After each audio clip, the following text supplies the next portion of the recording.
Taong Balita Ngayon.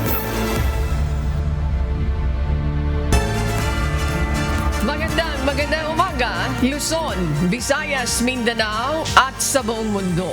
Oras natin sa buong kapuluan, alas 4:33 na po ng umaga, Philippine Standard Time. Ako po si Annie Rentoy. Ngayon po ay araw ng Biyernes, ika-10 sa buwan ng Abril, taong 2026. Ako po inyong amigo, Sherwin Kulubong. Tayo po ay sabayang napapakinggan sa Radyo Libertad 1350, ang UNTV Radio. Ako naman po si Bernard Dadis.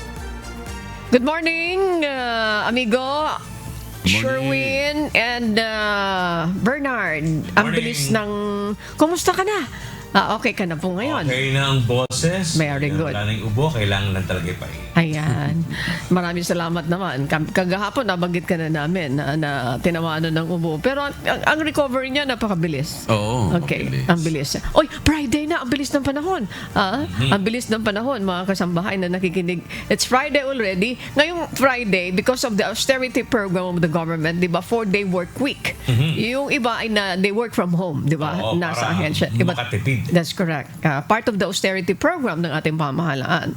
Yung reminder naman natin, kahit na 4-day work week yan, abay, nandoon naman sila sa kanilang mga bahay para magtrabaho. Yun ay sa panig ng gobyerno.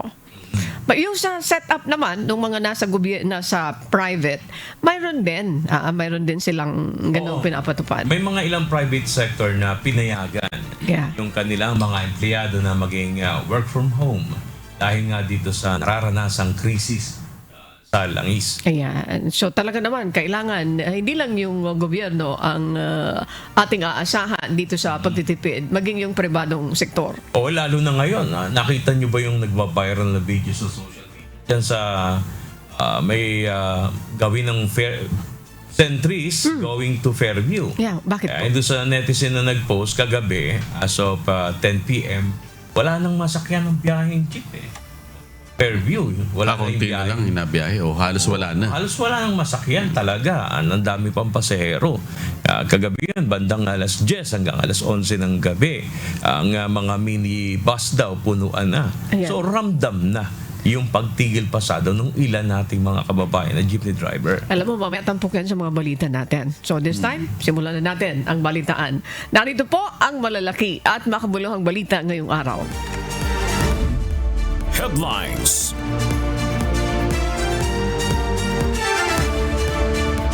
National News. Nanganganib na maubos sa mga pampublikong sasakyan dahil sa patuloy na pagtaas ng presyo ng langis sa ikalimang sunod na linggo.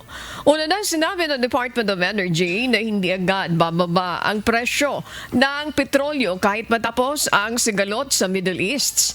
Nangangamba ang ilang tsuper na mapipilitan na silang gumarahe na lamang kung hindi maampat ang taas presyo. Dagdag pa ng Transport Group na piston, unti-unti nang mababawasan ang bumabiyahe at may ilan nang nanghahanap ng ibang kabuhayan. Dahil dito nananawagan sila sa pamahalaan na alisin o suspendihin na ang buwis sa produktong petrolyo upang maibsan ang epekto nito sa sektor ng public transport gayon din sa publiko. Pag hindi ito naampat, hindi napigil itong mga pagtaas ng presyo ng petrolyo, walang ginawang hakbang ang gobyerno, ay talagang sabi nga natin, kusang mawawala yung ating public transport. Sa ngayon ay halos sa pagtiningnan natin, nasa 15 to 20% na yun talagang huminto ng biyahe at naghanap ng ibang kabuhayan. Yung iba naman ay nagbawas ng oras ng kanilang pamamasada. Hataw Balita Ngayon. Pabor ang ilang pasahero sa panukalang dagdag pasahe bilang tulong sa mga tsuper na apektado ng taas presyo ng langis. Ayon sa mga commuter, nauunawaan nila ang hirap na dinaranas ng mga driver sa kasalukuyang sitwasyon. Gayunman, ginit ng ilan na dapat sabayan din ito ng pagtaas ng sahod upang makasabay sa gastos. Umaasa naman ang mga tsuper na papayagan na ng pamahalaan ang dagdag pasahe upang madagdagan ang kanilang kita. Taas pasahe siguro, kahit pa paano, kahit gawin muna nilang 15, kaya madagdagan mo lang yung kita ng driver kahit pa paano. Oo. Kasi dati, kahit pa paano, dumikita kami 1,000. Ngayon, wala. 180 nga lang nawi ko kapon. Wala talaga, pahirapan talaga ngayon. Kaya lang, ang panawagan ko lang sa gobyerno, sana gumawa naman sila ng paraan para mabawasan din yung hirap ng driver, hindi yung puro na lang sakripisyo ang masaririnig nila sa driver. Parang tulong na lang din sa kanila yun. Ngayon lang naman, kasi ngayon ang buhay ngayon eh. Kasi gasolina, kaya okay lang naman, walang kaso yun. Okay lang. Pwede, pero dapat taasan din yung sweldo ng mga manggagawa. Kasi hindi naman nakama yung sweldo natin na ganun lang ang ano, di ba? Magkano ba ang minimum wage ngayon, di ba? 690. Oh, dapat kahit 1K man lang sana para mabuhay tayo. Pero mas maganda po, yung wag na sila magbigay ng ayuda. Kasi mas maganda po yung tax na lang, tanggalin nila yung tax na yan, sir. Ang laking bagay niyan. Para at least hindi lang driver o hindi lang driver yung makinabang sa ayuda. Lahat po, pati pasahero, makikinabang po. Hataw Balita ngayon. Simula sa susunod na linggo, magpapatupad ang pamahalaan ng dagdag na tulong sa transport sector sa gitna ng patuloy na pagtaas ng produktong petrolyo. Kabilang sa tulong na ito ang fuel subsidy na 10 pesos per liter para sa mga pampublikong sasakyan. May hataw na balita si Nel Maribuhok. Isang transport package assistance ang ibibigay ng pamahalaan simula sa susunod na linggo.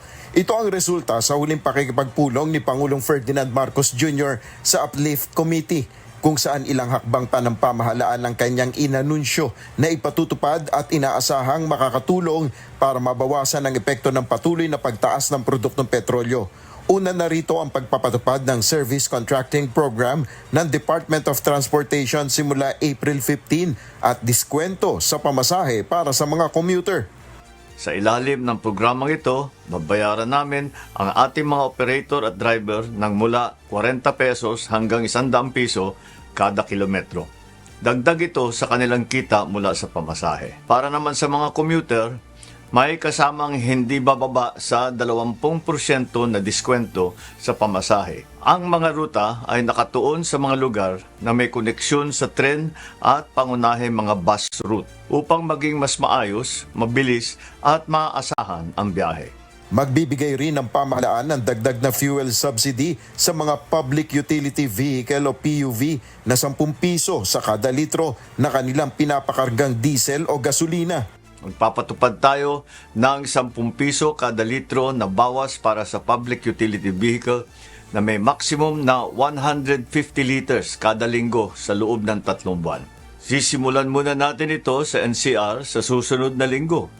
Una sa Commonwealth, palalawakin natin ito sa mga susunod na araw sa Quezon Avenue, Espanya, Zapote, A. Bonifacio, Rizal at Marcos Highway hanggang mapalawak natin ito sa buong bansa. Mahalaga ito dahil hindi lang transport cost ang tinutugunan natin. Ipatutupad niya ito sa mga lehitimong gasoline station na aprobado at minomonitor ng Department of Energy. Ayon kay Pangulong Marcos, mahalaga ang mga hakbang na ito hindi lang para tugunan ang transport cost, kundi pipigilan rin anya nito ang pagtaas ng presyo ng pagkain at iba pang pangunahing bilihin. Nel Maribuhok, humahataw sa balita ngayon. Ipinagutos ni Pangulong Ferdinand Marcos Jr. ang agarang roll-out ng 8 bilyong piso ayuda para sa mahigit 42,000 barangay sa bansa. Ayon kay Executive Secretary Ralph Recto, bawat barangay ay makatatanggap ng 200,000 para sa mga proyektong pang-edukasyon, panlipunan at pangkabuhayan. Bahagi ito ng bawat barangay makikinabang program upang matulungan ang mga komunidad na makayanan ang epekto ng krisis sa Middle East. Maaaring gamitin ang kalahati ng pondo sa mga proyekto tulad ng street lights, patrol vehicles at generators para sa kaligtasan at serbisyong pangkalusugan. Ang natitirang pondo ay lalaan sa finisher program upang matulungan ang mga estudyanteng malapit na makapagtapos sa kolehiyo. Pangungunahan ng Department of the Interior and Local Government ang pagpapatupad ng programa na target na maipamahagi bago mag-Hunyo ngayong taon. Hataw Balita Ngayon. Inilabas na ng Department of Social Welfare and Development ang detalye ng isasagawang special payout para sa mga PUB driver sa Metro Manila na hindi pa nakasama sa mga nabigyan ng cash relief assistance. Kabilang dito ang mga tricycle at jeepney drivers sa NCR. Batay po sa anunsyo ng DSWD, isasagawa ang special payout sa Martes, April 14 sa mga itinalagang payout sites ng mga lokal na pamahalaan. Dalhin lamang ang inyong valid driver's license at isang photocopy nito para maklaim ang cash assistance. Ayon sa DSWD, antabayanan lamang ang listahan ng mga pangalan ng mga tsuper na makakatanggap ng financial assistance na kanilang ilalabas sa mga susunod na oras. Hataw Balita Ngayon. Inanunsyo kahapon ng Manila City Local Government na makatatanggap ng tig 25,000 pesos na economic relief ang mga negosyanteng may-ari ng panaderya o bakery sa lungsod ng Maynila. Ito'y para matulungan din sila sa epekto ng labis na pagtaas ng presyo ng langis. Bago pa ito, nakausap ni Manila City Mayor Isko Moreno Dumagoso ang mga lokal na panadero sa Maynila at napagkasunduan na sasagutin ng LGU ang renta ng mga ito.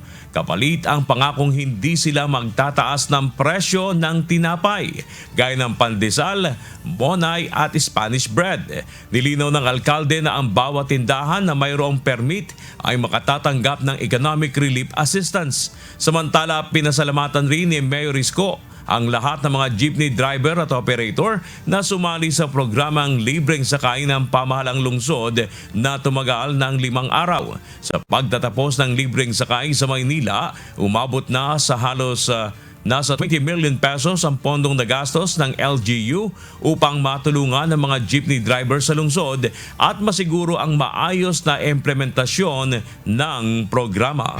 Hataw Balita Ngayon.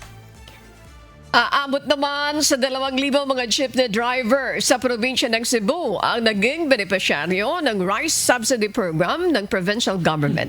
Bawat super ay nakatanggap ng tig 10 kilong bigas bilang ayuda sa kanila sa gitna ng nararanasang krisis sa sobrang taas ng presyo ng langis. Plano naman ng provincial government na maabutan rin ng libreng bigas sa susunod na linggo ang bus at taxi driver sa Cebu. Gayon din ang mga PUB driver na nasa malalayong parte ng probinsya. Hataw Balita Ngayon. Dismayado ang Samahang Industriya ng Agrikultura o SINAG kaugnay ng sistema ng rescue buying sa produkto ng mga magsasaka. Ayon sa grupo, hindi umano nito na ibibigay ang makatarungang presyo sa ani ng mga magsasaka, sa halip ay mas mababa pa kung minsan sa farm gate price. May umahadaw na balita si Mia Alonso. Sa gitna ng sunod-sunod na hakbang ng pamahalaan at ilang mga grupo upang matulungan ang iba't ibang sektor, kabilang na ang muling pagbubukas ng community pantry, pamamahagi ng ayuda at iba pang inisyatibo para sa transport sector at komunidad, bunsod ng sobrang taas ng presyo ng langis na dulot ng digmaan sa Middle East. Naglabas ng kanilang sentimiento ang Samahang Industriya ng Agrikultura o SINAG sa sistema ng rescue buying sa produkto ng mga magsasaka. Ayon sa grupo, bagamat may magandang hangarin ang rescue buying sa mga aning gulay at iba pang produkto ng farmers, lumalabas anila sa mga ulat na tila nagiging pahirap pa ito dahil sa lalong pagbagsak ng presyong natatanggap ng mga magsasaka na halos katumbas na lamang ng kanilang puhunan o di kaya naman ay mas mababa pa kaysa dito. So, yun lang ang sinasabi natin na although maganda siyang pakinggan rescue buy, unfortunately, nandun pa rin yung abuse, yung pagkasamantala sa presyo na dapat ay nabibili nila from farmers. Paliwanag ng SINAG, isa sa mga nakikita nilang negatibong punto ng rescue buying ay ang presensya ng mga middleman o traders na nagsisilbing tagapamagitan sa pagbili at distribusyon ng mga produkto. Sa ganitong setup, hindi direktang nakikinabang ang magsasaka dahil ang kita ay napupunta pa sa mga consolidator o biyahero. Dagdag pa rito, nagiging normal umano ang mababang presyuhan sa ilalim ng rescue buying na taliwas sa layunin nitong tulungan ng sektor ng agrikultura. Isa sa mga inihalimbawa ng Sinag ang bentahan ng puting sibuyas. Anila, dapat na binibili ito sa kanila ng halagang 30 hanggang 35 pesos ang kada kilo upang kumita sana ang mga magsasaka. Subalit sa kaso ng rescue buying, mas mababa pa dito ang presyong iniaalok sa kanila. Kaya't imbes na kumita, napipilitan na lamang ang mga magsasaka na ibenta ang kanilang ani upang hindi ito masayang. Ang sinasabi lang natin kasi marami ang gustong tumulong at marami ang tumutulong. Sana hindi sa rescue buying prices kinukuha. Kasi nga, ibig sabihin ng rescue, kumbaga, imbis na mabulok, bilhin mo. Sana ang konsepto pa rin, kung ano yung fair price na dapat makuha niya, yun ang bilhin pa rin sa ating mga farmers. Bawa sa onions, kung red yan, at least sana maka 45 or 50. Para medyo maganda yung benta ng farmer, yung white onion, nasa 30 to 35 pesos, at least kumikita sila. Gayunman, binigyang diin ng Sinag na mahalaga ang layunin ng rescue buying, ngunit kinakailangan nitong maipatupad ng maayos upang maiwasan ang pang-aabuso at masiguro na talagang nakatutulong ito sa mga magsasaka, lalo na sa panahon ngayon na tumataas ang gasto sa produksyon. Git rin ng grupo na kung nais tumulong, mas mainam din anila kung direkta nang bumili ng produkto mula sa mga magsasaka upang maiwasan ang presensya ng mga middleman. Mia Alonso, Humahataw sa Balita Ngayon.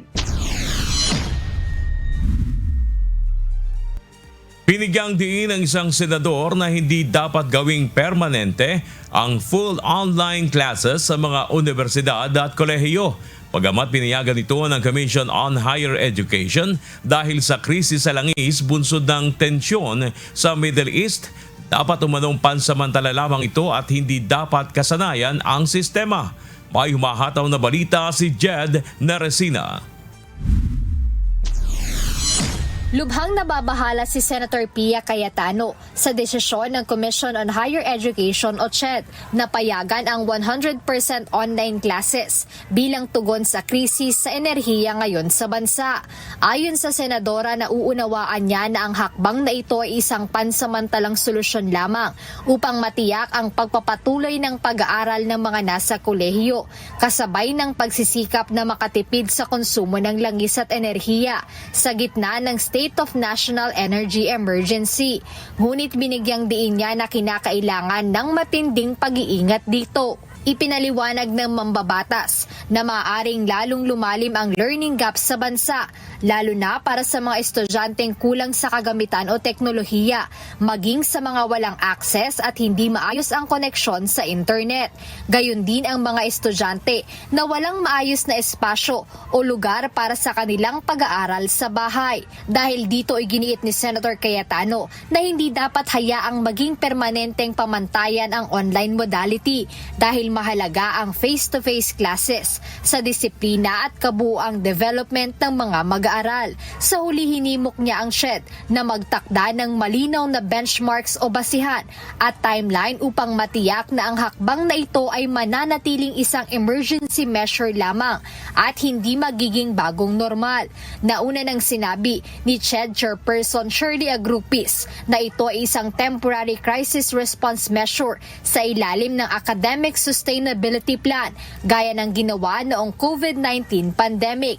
At nakadepende pa rin aniya ito sa kakayahan at kahandaan ng higher education institutions na magsagawa ng pure online classes. Jed Neresina, Humahataw sa Balita Ngayon. May posibilidad na nakikita ang mga oil industry player ng posibleng pagbaba ng presyo ng diesel at gasolina sa susunod na linggo. Ito ay matapos ang anunsyong ceasefire sa pagitan ng Estados Unidos at Iran. Batay sa inisyal na pagtaya ng oil industry sources, maaaring magkaroon ng higit 2 piso hanggang 8 pesos na rollback sa diesel. Habang nasa piso hanggang 4 na piso kada litro naman ang inaasang mababawa sa presyo ng gasolina. Gayunpaman, maaari ring anila itong magbago depende sa resulta ng oil trading ngayong araw. Pati na ang development sa gagawing pag-uusap ng Amerika at Iran. Hataw Balita ngayon. Yung kababasa ko lang na rollback, maganda yun. Pero, kasi sinasabi nila, doon sa diesel, 2 pesos hanggang, kano yun? 8 pesos. 8 pesos. Doon naman sa gasolina, that is 1 peso to 4 pesos, if I'm not mistaken. Per liter. Maganda yung balitang yon. Pero, may kasunod doon eh. Depende yan doon sa magiging resulta ng pag-uusap ng Amerika at ng Iran. Di ba na, nung yung balita na nagkaroon ng ceasefire, nabuksan yung Hormuz. Ang ganda nung epekto kaagad. Pero after that, hindi naman pala kasali yung Lebanon, may bumbahan ulit. Di ba close ngayon? May mga issues kasi na siguro matatalakay mamaya dun sa ating global report na di umano ay magkaibang version yung naiparating na ceasefire agreement sa magkabilang panig sa Iran at sa US. So meaning to say, yung effect niyan, so abatan natin yung update na yan. Yung effect niyan, nung magkaroon ng ceasefire, ang ganda, di ba? Akala natin magtutuloy-tuloy na. But this time, nasarado naman. So depende yan. Sana nga magtuloy-tuloy na. Kasi yung rollback, talagang ini-expect yan ng ating mga drivers. Actually, alam ko na sa Pakistan na ngayon yung dahil sa Pakistan magaganap yung pag-uusap. Yung mediator Opo. Sana nga. Kasi di ba yung balita, naku po, yung mauubos na. Hindi lang banta kasi doon sa mga binabanggit ng mga leaders nila sa transport, di ba po? Talagang ilang porsyento na nawawala sa kalsada yung ating mga drivers dahil wala naman talaga silang kinikita. So bantang mauubos yung PUB. May problema tayo dyan kasi walang masasakyan yung ating mga kababayan. Tsaka yung libreng sakay. Meron bang libreng sakay ng gabi? I think that's a very good question. Wala. Kaya nga yung binabanggit ko kanina yung sa Quezon City, yung biyahe ng Centris going to Fairview, batay dun sa post ng isang netizen, bandang alas 10 ng gabi hanggang alas 11, wala nang sila halos masakyan. Dahil pang pasahero. Okay. Sige, dahil dyan sa balitang yan, di ba po, nasa gabi wala silang masakyan, siguro at this point pwede pag-isipan ng government, pwede ba tayo maglagay ng libreng sakay sa gabi? Yan, para makatulong, maka-augment yan. Kasi wala tayong magagawa. Yung banta na mauubos, that is possible. Kasi kung ang naiuwi mo, di ba nabanggit na 180 pesos? Yung sa isang report, sabi ng isang driver, kahapon nga lang, 180 lang naiuwi ko sa pamilya ko Hindi na nga niya binanggit kung ilan yung anak niyang binubuhay. Kasi sana abot yung 180 pesos mo sa maghapong pamamasada. Although, mayroon tayong nakikita at nakita ng mata natin yung mga rescue plan ng ating pamahalaan. Pero talagang medyo mahirap. In fact, di ba, by April 15, mayroon ina-anunsyo na yung mga drivers natin, o ikaw ay babiyahe. Ang every kilometer mo ay babayaran ka ng 100 pesos ng gobyerno. Oo, magandang intention nun, yung sinasabing proyekto na yon. Kaya lang, ang tanungan ng ibang transport sector, lahat ba kasali? Ayan. Doon sa tanong na yon, babagsak tayo doon sa hindi na, wala nang ganun-ganon. Yung iba naririnig natin, dito na lang tayo sa pagdagdag ng pamasahe. Mas gusto namin yon, kahit nagawin nyo na lang ng 15 pesos yung pamasahe, pabor sa amin yon. Magbibigay, di ba, ng discount doon sa sinabi ng Pangulo kanina sa balita ni Nel na merong 20%. Yun sa service contracting program yun. Hindi kasi automatic yun At selected ruta lang yun. Ibig sabihin, yung particular na kasali dyan, yung mga dadaan dito sa bus carousel, sa MRT, Ibig sabihin, LRT. hindi yan pangkalahatan. Hindi, sinasabi ng Pangulo, doon muna. Yeah. Siyempre. Pero ang pros and cons nga noon is tama, may magandang intensyon. Kasi baga, magkakaroon ng bibigyan sila ng ayuda from every kilometer 100 mag-range pesos. ng 40 pesos to 100 pesos. Yung ibibigay doon sa mga driver at operator. Oo, yun yung range niya. Pero doon sa kasali sa programa. Hindi sabihin, hindi siya general agad na lahat kasali ay mabibigyan noon. Ayan. Tapos yung sinasabi, maganda rin naman yung isang initiative na binalita ng pamahalaan na sinasabing magbibigay ng fuel subsidy na sa mga driver. Oo, 10 piso na bawas sa presyo. Sa bawat presyo. So, katumbas no, nasa 150 liters a week. So, more or less, mga nasa 21 yun. Siguro kung na liters per kada araw. So, magandang initiative na yon. Kaya lang, ang tanong ulit ng mga driver dyan, pagkat nakausap sila, ay salamat po. Kaya lang, ang tanong, hanggang kailan? Ayan. Kaya ano yung mga gasolinahan na po pwede nilang Pangkalatan ba yan? Parang malapi. At saka hindi yan automatic. Hindi yan automatic. May proseso yan. Malamang it will follow dun sa listahan na sinunod ng DSWD na recognize ng gobyerno. Na kasali doon. Kaya nga, sumatotal lang sinasabi ng mga drivers, mas maganda na nadagdagan nyo na lang yung singil sa pamasahe. Oo. I-allow nyo na, kung dati-rate hindi nyo kami pinapayagan, payagan nyo na na magdagdag ng pamasahe. Di ba kanina yung isang reaction ng driver? Gawin nyo na lang ng 15 pesos, kahit pa paano. So I do not know kung ano yung tanggap, kung ano yung reaction dito ng ating pamahalaan. Kasi yun ay immediate, mararamdaman nila. No, mga drivers natin. Mga driver. And automatic, mayroon silang, may epekto. And then, yung kita noon, talagang kung 180 ang binabanggit kanina ng isang driver, malamang kapag ganito na yung maging patakaran, halimbawa, inallow, 15 pesos, kahit pa paano madadagdagan Kaya yan. lang, ang umaaray naman dyan, yung ilan namang mga commuter naman. There are commuters naman na very receptive sa ganun, kahit na, basta may masakyan. Actually, tayo kahapon nagpa-tanong tayo sa reporter natin. Majority pabor Majority pabor sila kasi naintindihan nila yung sitwasyon ng mga driver. At ang karaniwang sagot nga nila, kaysa naman wala po kaming masakyan. Hindi, actually pwede namang pabor na po kami. Kagaya nung nakikita natin, di ba? Na mga pasahero. Nagkukusa na lang naman yung mga pasahero dahil naunawaan nga nila yung mga driver. So sa halip na 13, ginagawa nila minsan nga 20, 50 o hindi na nga. Magandang ganung initiative na mga kababayan. Pero hindi rin naman natin masisisi yung gobyerno kung ganito yung kanilang stand. Dahil domino effect nga yan. Of course, naintindihan natin sa part ng mga riding public, okay yan. But may epekto yan sa iba. Ano po? Di ba sabi ng mga manggugulay na nandiyan sa Benguet, itong aming paninda, hindi namin ito ilalabas. Alam mo kung bakit? Lugi kami sa pamasahe. Lugi kami sa pamasahe, sa biyahe, sa transportasyon. So, madaling salita, kung sa riding public, yung namamasa, yung mga pasahero, willing sila. Pero dito naman sa ibang sektor, mayroon din epekto sa kanila ito. Kaya, on the part of the government, siguro nag-iintindihan natin bakit hindi talaga nila pinapayagan na magtaas ito. Siguro, kailangan timbangin, pag-aralan, kung ano talaga yung nararapat para at least bawat sektor ay walang Pero aaray. sinasabi nga na marami, ba't hindi pa nga ikasuspindihin muna yung tax? Di ba?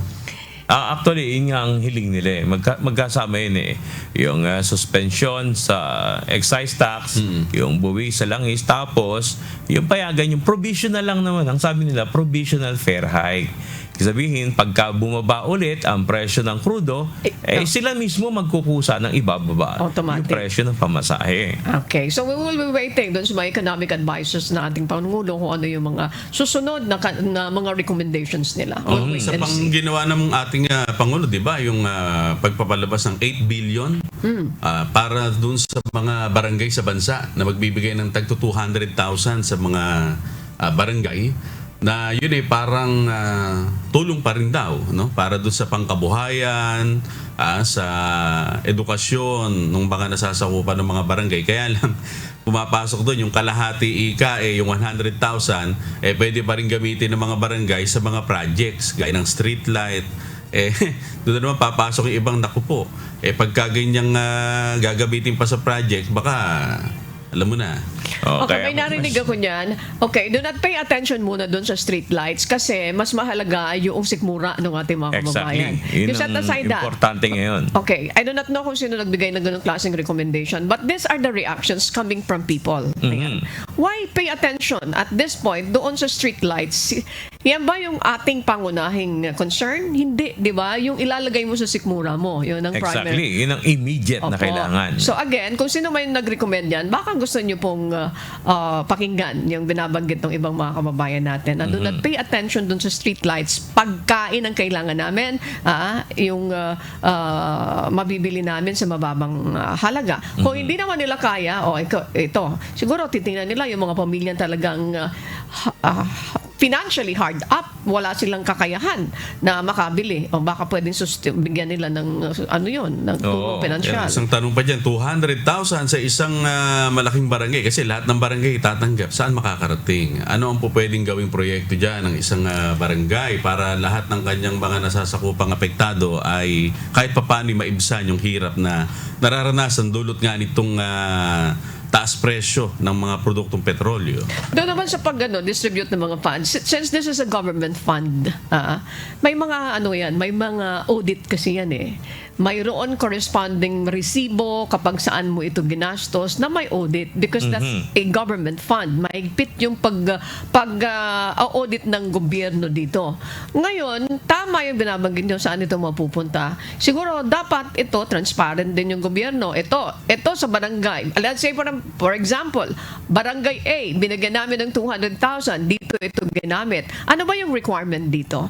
But definitely, do not pay attention doon sa mga pagkakabit muna ng mga streets because that is not the priority. Yan ang reaksyon ng ibang mga siguro kababayan ang natin. una, lalo na alam nila sensitibo ngayon ang mamamayan, nakaabang sila talaga sa magiging tulong ng gobyerno sa mga yung immediate na kailangan. Kagaya nito, buti ngayon ay magsisimula na yung special payout para dun sa mga hindi nakasali dun sa unang binigyan. That's very good. That's so very ito good. ngayon yung mga hinaing kasi pumila sila ng mahaba, may hinimatay pa sa init, tas meron di nakatanggap. At least yung hinaing nila nabigyan ng pagkakataon. Yung mga di nakatanggap, makakatanggap sila ng special payout.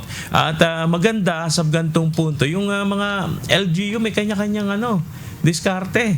Maganda yung gano'n na may kanya-kanya silang paraan sa positibong pamamaraan kagaya ng ginagawa dito sa Maynila para yung mga panadero wag magtaas ng presyo ng monay, pandesal, pati Spanish bread na paborito ng mga kasama sa newsroom. Bibigyan sila ng tulong na 25,000. Alam mo, maganda rin yung project na yan kasi yung mga kababayan natin, di ba, isang kape at saka tinapay in the morning. That's very important for them. Kasi merong nakakaraos na sa ganung almusal eh. Ay, totoo naman yan. Isang pandesal, 2 pandesal, di ba po? Inaalmusal. Kalahating kape, okay na. May tatawid mo yung breakfast mo. Okay.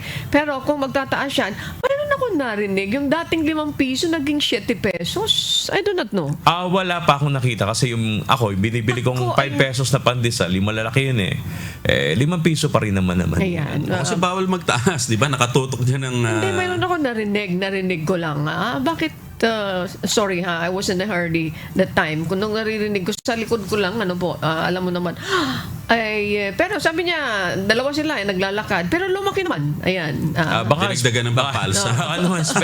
Special pandesal yun. Pero yung usually kasi nabibili ngayong pandesal, lalo na yung mga mobile, ano ba yun? Yung malaki 5 pesos, yung maliit 250. Okay, pero dapat hindi kayo magtataas kasi mahuli kayo ng gobyerno kapag mayroon magsusubo. Kaya maganda yung ganong initiative sa Pati nga mga pulis, di ba? Parang nakabantay na rin sila dyan. Yes, katulong sila dyan. And that is the project of Manila, the LGU. Isa na sundan din ng mga may kakayanan na ibang LGU. Ayan. Nanawagan ng pamahalaan ng Pilipinas ng ceasefire sa gitna ng patuloy na pag-atake ng Israel sa Lebanon na naglalagay sa kritikal na kondisyon sa 2 linggong tigil putukan sa pagitan ng US at Iran. Labis na nababahala ang pamahalaan ng Pilipinas sa tumitinding tensyon at mga pag-atake na nagsasapanganib sa buhay ng mga tao sa Lebanon. Nananawagan ng Department of Foreign Affairs ng full implementation ng ceasefire agreement alinsunod sa UN Security Council Resolution 1701 na humihikayat sa mga bansa na tumalima sa international humanitarian law. Hataw Balita ngayon. Ligtas na na-repatriate ng pamahalaan ng 5 overseas Filipino workers mula sa Lebanon. Sakay ng Turkish Airlines Flight TK084, sila ay dumating sa bansa noong Miyerkules, April 8. Sinalubong ang mga ito ng mga opisyal ng Department of Migrant Workers at tinabutan ng tulong na kinakailangan ng mga ito upang makapagsimulang muli dito sa Pilipinas. Samantala, nakauwi na rin ng bansa ang 166 na mga OFW kasabang kanilang dependents mula sa Kuwait, Kingdom of Saudi Arabia. Lumapag sila kahapon sa NAIA sakay ng Gulf Air Flight GF154. Bahagi ang mga ito ng repatriation efforts ng pamahalaan sa mga Pilipinong apektado ng gulo sa gitnang silangan. Hataw Balita ngayon. Sa gitna ng nagpapatuloy na kaguluhan sa Lebanon, bunsod ng pag-atake ng Israel.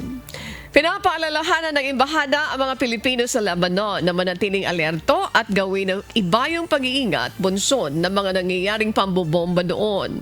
Sa inilabas na advisory ng Philippine Embassy sa Lebanon, pinapayuhan ng mga Pilipino na mag-shelter in place sa kanilang mga employer at iwasan na munang lumabas o magpunta sa matataong lugar.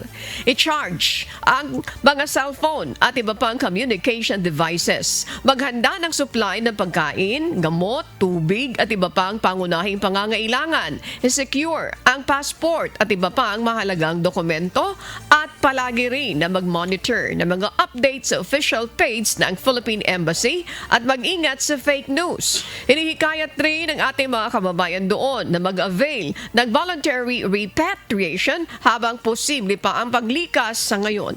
Hataw Balita ngayon. At para sa balita o sa mga balita sa iba't ibang panig ng mundo, narito ang ating global correspondent na si Marie Peñaranda mula naman sa Texas, USA. Global News.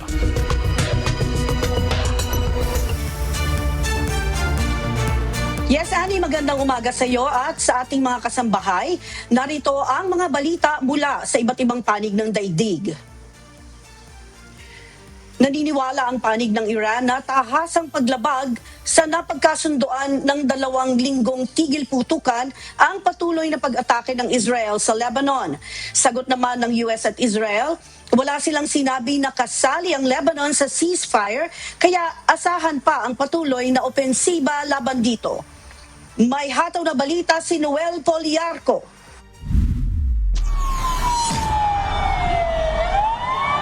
Nanindigan ang Iran na malinaw na paglabag sa tigil putukan ng muling pag-atake ng Israel sa Lebanon kung saan daan-daang sibilyan ang nasawi at nasugatan sa matinding airstrike na pinakawala ng Israeli Defense Force sa Beirut at iba pang lugar sa bansa para sugpuin ang grupong Hezbollah.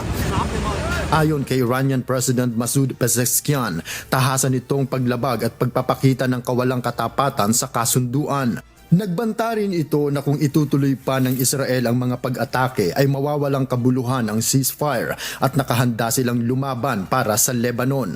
Sinabi naman ng kanilang Foreign Minister na si Abbas Araghchi na dapat pumili ang US kung titigil ba ito sa digmaan o magpapatuloy sa pamamagitan ng Israel.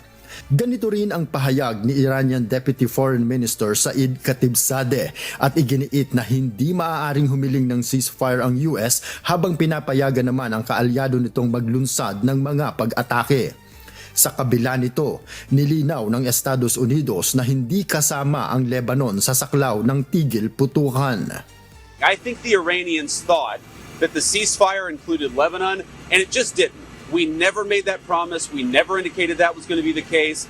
Iginiit din ng Israel na hindi nila isasama ang Lebanon sa kasunduan at magpapatuloy ang operasyon laban sa Hezbollah. Ayon kay Prime Minister Benjamin Netanyahu, may mga layunin pa silang dapat makamit at handa silang ipagpatuloy ang laban anumang oras. יש לנו עוד יעדים להשלים, ואנחנו נשיג אותם, או בהסכמה, או בחידוש הלחימה. כי אנחנו ערוכים לחזור ללחימה בכל רגע שידרש. האצבע על ההדק. Sa mga pinakahuling ulat, patuloy ang pagbomba ng Israel sa mga target nito sa Lebanon at nagbanta pa ng mas matinding pag-atake. Samantala, nagbabala naman ang United States na mananatili ang kanilang puwersa malapit sa Iran at handa rin umanong muling umatake kung hindi susunod ang Iran sa mga kasunduan sa tigil putukan. Kasunod nito, kinundi na naman ng Pakistan ang mga panibagong pag-atake ng Israel at sinabing nakapagpapahina ito sa mga pagsisika para sa kapayapaan sa rehiyon.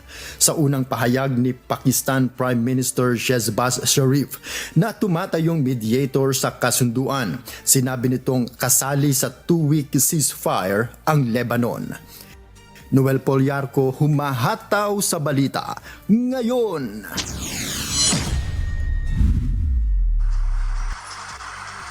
Samantala, iginiit ng panig ng Iran na wala ng dahilan pa para ituloy ang nakatakdang peace talk sa Islamabad, Pakistan, kasunod ng matitinding pag-atake ng Israel sa Lebanon, ilang oras lamang matapos ideklara ang tigil putukan ng Estados Unidos at Iran. Ngayong Biyernes, nakatakdang magharap ang mga kinatawan ng dalawang bansa para sa kritikal na negosasyon para sa kapayapaan. May hataw na balita si Jack De Ocampo. Dumating na sa Islamabad ang mga kinatawan ng Iran para sa nakatakdang usapang pangkapayapaan at inaasahang pagtatapos ng higit isang buwang digmaan sa gitnang silangan.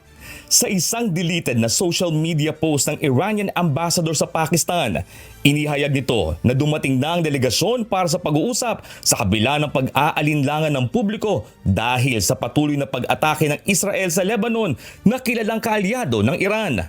Inaasahang pangungunahan ang delegasyon ng Iran nina Parliament Speaker Mohammad Bagher Ghalibaf at Foreign Minister Abbas Araghchi, habang hindi pa tiyak kung may kinatawan ang Islamic Revolutionary Guard Corps o IRGC na sasali.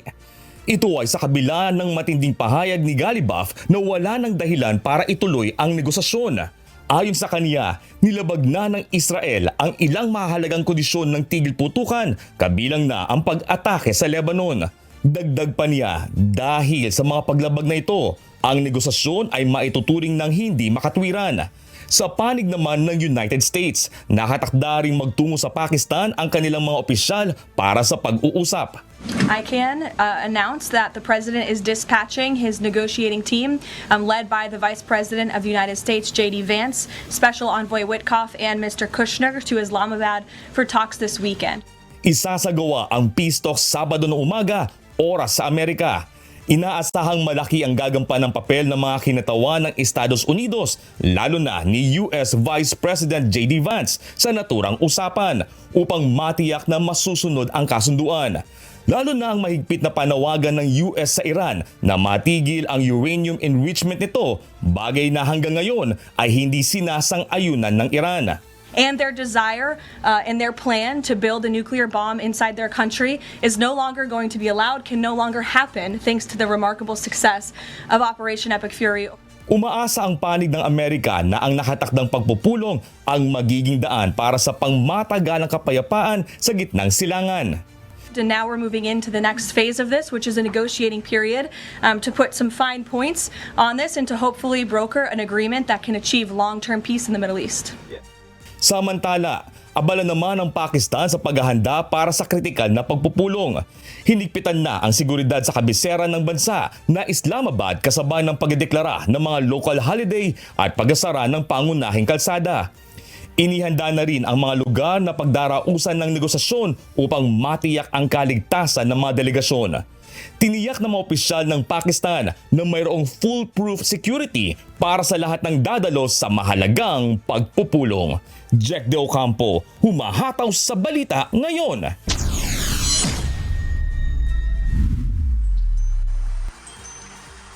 Umani ng matinding pagkondena mula sa iba't ibang bansa at international group ang matitinding pag-atake ng Israel sa Lebanon. Mahigit daan-daan na ang naiulat na nasawi, habang libo-libo naman ang nasugatan sa mga airstrikes na tumama sa mga matataong lugar. May hataw na balita si Joan Nano.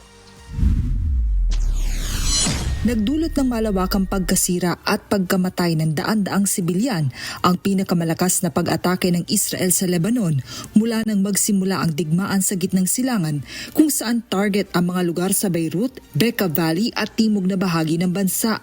Nagpahayag naman ng matinding pagkabahala ang maraming bansa sa panganib ng mga naturang pambobomba. Sa Europe, iginiit ng France na dapat isama ang Lebanon sa tigil putukan at tinawag na hindi katanggap-tanggap ang malawakang pagbomba doon. Sa United Kingdom, binigyang diin ni Foreign Secretary Yvette Cooper na ang ginawa sa Lebanon ay labis na nakakasira sa negosasyon at maaaring magpalala pa ng tensyon sa rehiyon. Sa Spain, diretsahang binatikos ni Prime Minister Pedro Sanchez ang mga paglabag sa international law at nanawagan ng agarang pagkondena at pananagutan para sa mga sangkot. Sa Italy, ipinahayag din ni Foreign Minister Antonio Tajani ang pakikiisa sa Lebanon at tinawag na unjustified at unacceptable ang mga pag-atake sa mga sibilyan. Sa Middle East, mariing kinondena ng Qatar Foreign Ministry ang mga pag-atake at inilarawan ito bilang brutal at isang mapanganib na pagpapataas ng tensyon sa rehiyon. Sinabi naman ng Egypt Foreign Ministry na ang mga pag-atake ay mga premeditated intent upang palalain ang sigalot. Mariin ding kinundena ng Turkey ang mga pag-atake at nanawagan ng agarang pagkilos ng international community upang maprotektahan ang mga sibilyan. Sa Asia, nagpahayag ng pag-aalala ang Chinese Foreign Ministry at iginiit na dapat irespeto ang soberanya ng Lebanon at agarang pahupain ang tensyon. Sa Australia, sinabi ni Prime Minister Anthony Albanese na dapat saklaw ng tigil putukan ng Lebanon at tinawag ang sitwasyon bilang isang fragile peace. Para naman sa European Union, iginiit ni Foreign Policy Chief Kaja Kallas na ang pag-atake ay naglalagay sa panganib sa ceasefire deal. Samantala, mariing kinondena ng United Nations ang mga airstrike kung saan inilarawan ni UN Human Rights Chief Volker Turk ang lawak ng epekto nito sa bansa bilang malagim at hindi kakilakilabot. Sa kabila ng panawagan ng international community, nanindigan ng Israel na itutuloy nila ang kanilang pag-atake sa Lebanon hanggang sa maubos ang kalaban nila na Hezbollah. Joan Nano, humahataw sa balita ngayon.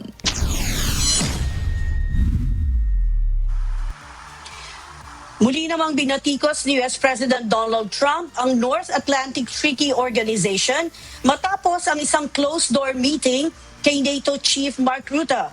Binanggit din ni Trump ang posibleng paglakas ng Amerika o pagkalas ng Amerika sa nasabing alyansa. Ito ay matapos hindi suportahan ng mga kaalyado ng NATO ang Estados Unidos sa mga digmaan laban sa Iran. May hataw na balita si Jihan Tamasyunas. Tinaligsan ni Donald Trump ang NATO allies dahil sa aniyay kawalan ng suporta sa United States sa panahon ng digmaan nito laban sa Iran. Sa isang social media post, iginiit ni Trump na hindi nakatulong ang NATO noong kailangan ng Amerika at posibleng hindi rin ito makakaasa ng suporta sa hinaharap. Ang mga pahayag ni Trump ay kasunod ng ginanap na closed-door meeting nito kasama si NATO Secretary General Mark Rutte.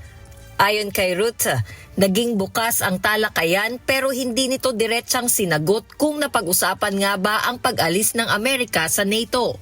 Nauna nang sinabi ni White House Press Secretary Caroline Leavitt na isa sa mga posibleng pag-usapan ang isyong ito sa pagitan ng dalawang leader. On NATO, can you tell me, is the United States still considering withdrawing from NATO? Is that still a possibility? It's something the president has discussed, and I think it's something the president will be discussing in a couple of hours with Secretary General Rutte, and perhaps you'll hear directly from the president following that meeting. Sa mga ulat, pinag-iisipan din ng administrasyon ni Trump na ilipat ang mga puwersa ng US mula sa ilang NATO countries na hindi umano naging suportado sa digmaan bilang parusa sa mga ito. Gayunman, nilinaw na ang ganitong hakbang ay malayo pa sa ganap na pagkalas ng United States sa NATO na mangangailangan ng pag-aproba ng Kongreso. Nuligsa rin niya ang ilang leader ng Europa kabilang si UK Prime Minister Keir Starmer, bagay na ipinagkibit balikat ng UK leader. So whatever the pressure, whatever the noise, I'm the British Prime Minister and I have to act in our national interests. Sa kabila ng mga pagbatikos, sinubukan naman ni Ratza na panatilihing matatag ang relasyon ng NATO at United States habang nakikipagpulong din ito sa ibang opisyal ng US tulad ni Secretary of State Marco Rubio at Defense Chief Pete Hegseth. Sa gitna ng mga pagkakaiba, nananatiling mahalaga ang NATO bilang isang koalisyon ng mga bansa na may Mutual Defense Agreement, kung saan ang pag-atake sa isa ay itinuturing na pag-atake sa lahat. Jihan Tamasunas, humahataw sa balita ngayon.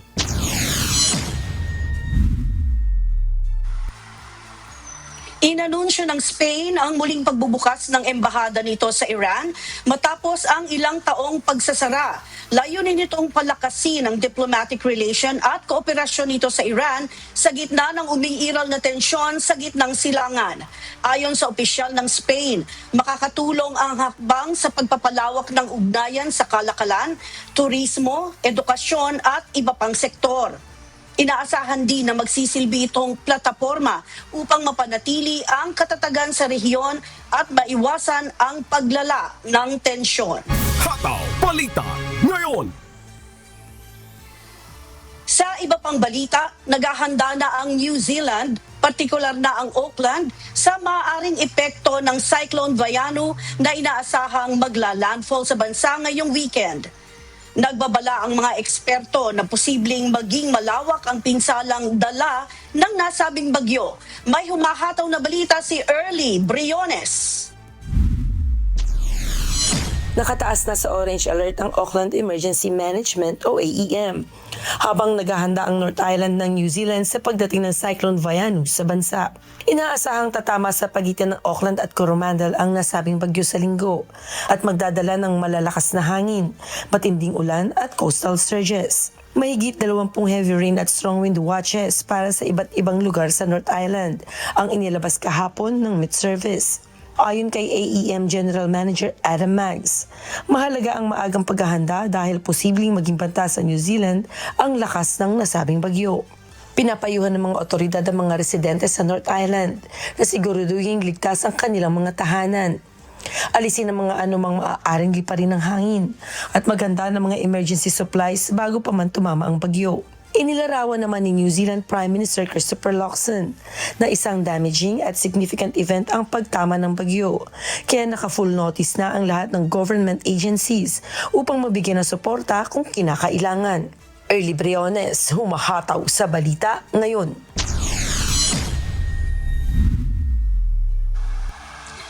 Ngayong Biyernes, inaasahang papasok na ang atmosphere o sa atmosphere ng Earth ang Orion spacecraft bilang huling yugto ng makasaysayang Artemis 2 mission.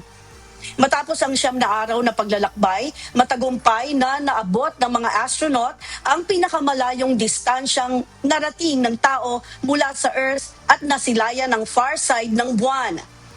Bahagi ng misyon ang paglalatag ng daan para sa planong moon landing sa mga susunod na taon.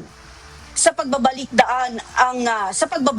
dadaan ang spacecraft sa matinding init habang papasok sa atmosphere. Gagamit ng parachutes ang spacecraft upang pabagalin ang bilis ng takbo nito bago tuluyang lumapag sa bahagi ng Pacific Ocean malapit sa California. Pagkatapos ng splashdown, sasalubungin ang mga astronaut ng recovery team para sa kanilang ligtas na pagbabalik sa lupa. Hataw Balita ngayon. Samantala, isa namang wolf o lobo ang nakatakas mula sa zoo sa Daejeon sa South Korea na nagdulot ng pangamba sa mga residente. Dahil sa insidente, pansamantalang isinara ang isang kalapit na paaralan upang matiyak ang kaligtasan ng mga estudyante. Mahigit 300 tauhan mula sa pulis, bombero at militar ang nagsagawa ng research operation para mahuli ang lobo. Ayon sa mga otoridad, nakatakas ang hayop matapos masira ang bakod ng kulungan at hanggang ngayon ay patuloy pa ang paghahanap dito.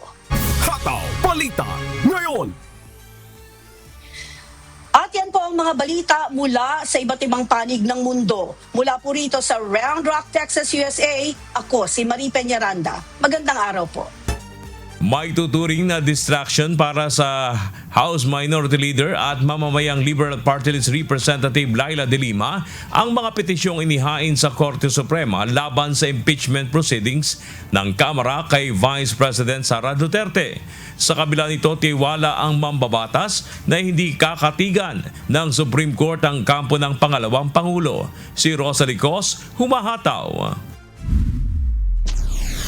Aminado si House Deputy Minority Leader at mamayang Liberal Party List Representative Laila De Lima na sa halip na mapagtuunang mabuti ng pansin ang proseso ng impeachment laban kay Vice President Sara Duterte, nahati pa ang atensyon ng mga miyembro ng House Justice Committee.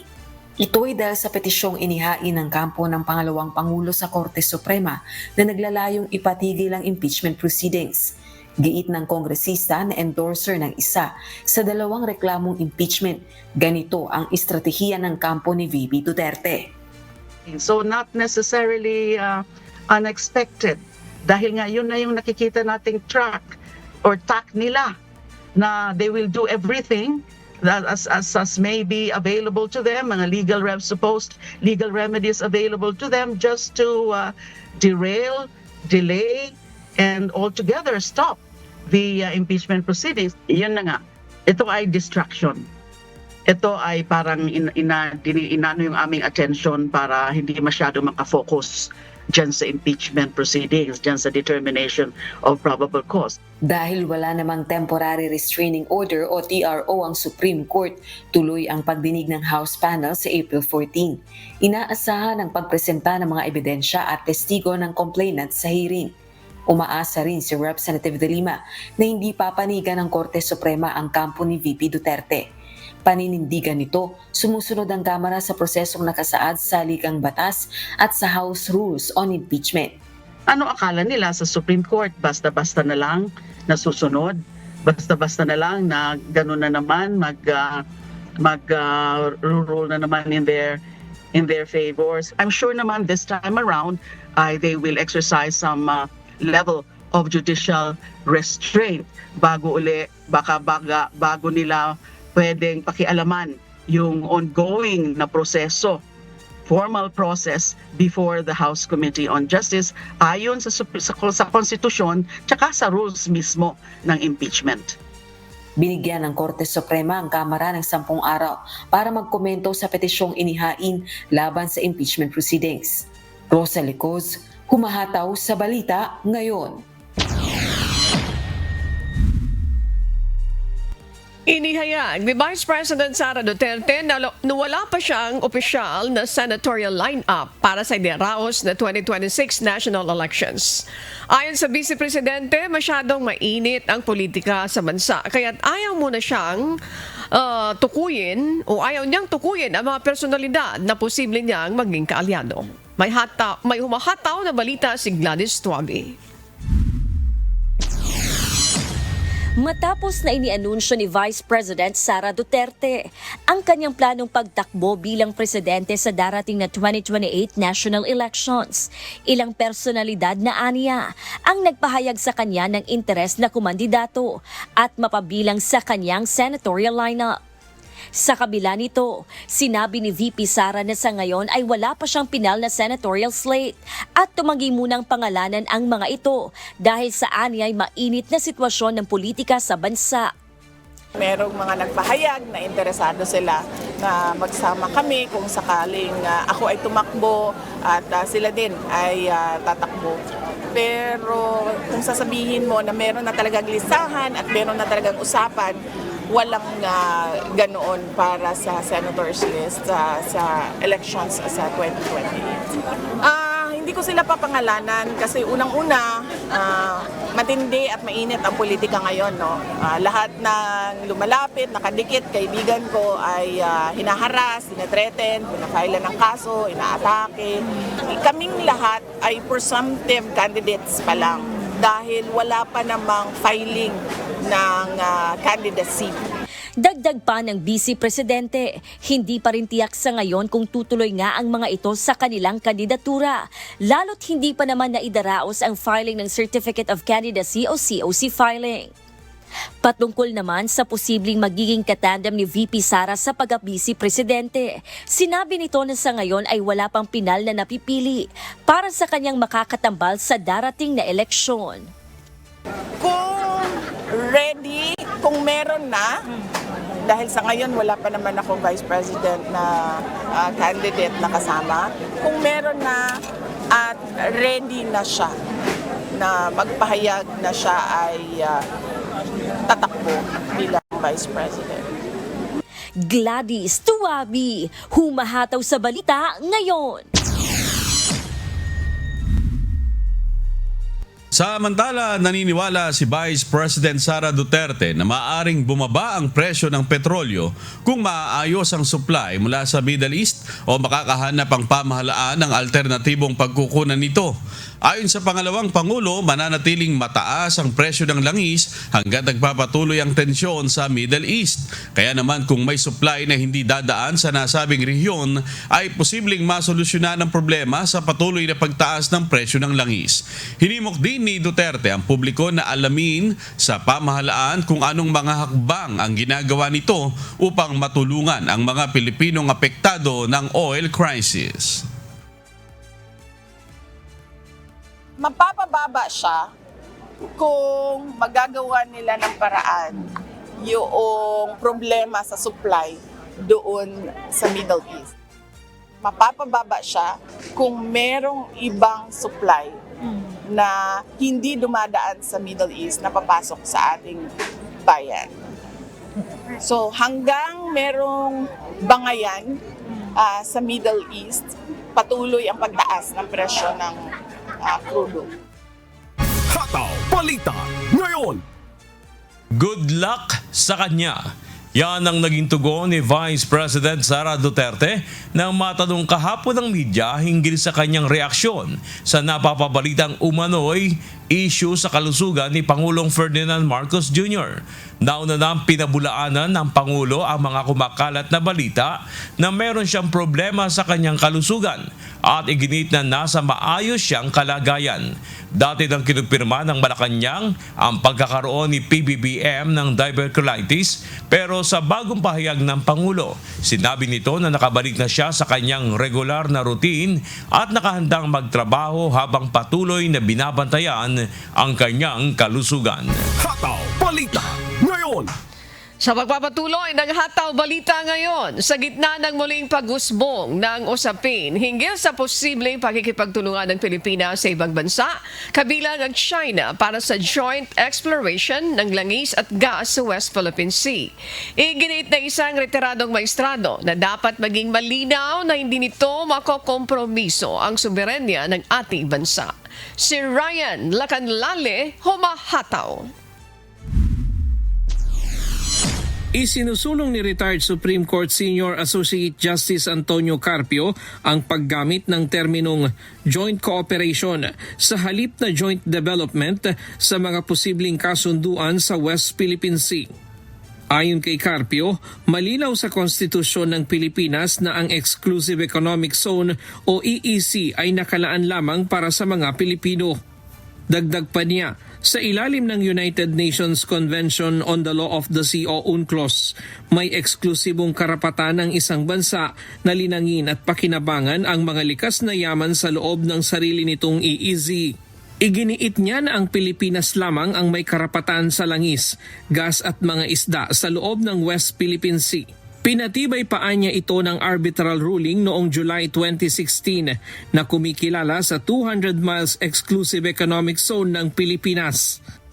Joint development means China owns the oil and gas, but out of friendship with other countries, it will allow other countries to participate in developing the oil or gas field. Sabi ko, we cannot agree to joint development because that is our exclusive economic zone under the Constitution, under UNCLOS. We have exclusive sovereign right to develop all the natural resources within our exclusive economic zone. Ipinaliwanag ni Carpio na sa definisyon ng China, ang joint development ay nagpapahiwatig na pag-aari nila ang langis at gas at pinapayagan lamang ang ibang bansa na makibahagi. Dahil dito, iginiit niya na hindi dapat pumayag ang Pilipinas sa ganitong uri ng kasunduan dahil labag ito sa konstitusyon. Sa halip, inirerekomenda niya ang joint cooperation o joint arrangement na nakabatay sa service contract system ng gobyerno. We should use the term joint cooperation because under that term, the oil and gas belong to the Philippines and we just invite other foreign companies, foreign states to help us develop the oil and gas. As long as the development is under the service contract system of the Philippines, we are safe. Sa ilalim ng sistemang ito, nananatiling pag-aari ng Pilipinas ang langis at gas at ang mga kontrata nakaayon sa batas ng ating bansa. Binalikan din ni Carpio ang desisyon ng Korte Suprema na nagdeklara na labag sa konstitusyon ng Joint Marine Seismic Undertaking noong panahon ng administrasyon ni dating Pangulong Gloria Macapagal Arroyo dahil pinayagan nito ang dayuhang partisipasyon sa loob ng EEC ng Pilipinas. Ibinahagi rin niya na noong panahon ng administrasyon ni former President Rodrigo Duterte, nilagdaan ang isang Memorandum of Understanding sa pagitan ng Pilipinas at China para sa kooperasyon sa West Philippine Sea. Animoy naging positibo ang takbo ng negosasyon dahil pumayag ang China na sumunod sa service contract system ng Pilipinas. Ngunit sa huli, hiniling ng China na tanggalin ang mga probisyon na nagsasaad na pag-aari ng Pilipinas ang langis at gas. Gayun din ang probisyong nagsasabi na saklaw ito ng batas ng Pilipinas. Dahil dito, hindi na ipinagpatuloy ang nasabing kasunduan. But at the last minute, China said, teko na, bakit natin yung phrase whereas the oil gas belong to the Philippines and tanggalin natin yung vision, Philippine law govern the contract. We could not do that because that will violate the Constitution, that will abandon the arbitral award. Samantala, naniniwala din itong political will ang kailangan ng Pilipinas upang mapakinabangan ang langis at gas sa loob ng sariling EEC ng bansa. Anya dapat nating tularan ang Malaysia at Indonesia na hindi nagpapasindak sa China. Kaya gayon ay napapakinabangan na nila ang kanilang natural gas. Ganito rin aniya ang dapat gawin ng Pilipinas upang mapunan ang pangangailangan ng langis, lalo na sa panahon ngayon na mayroon tayong umiiral na state of national energy emergency.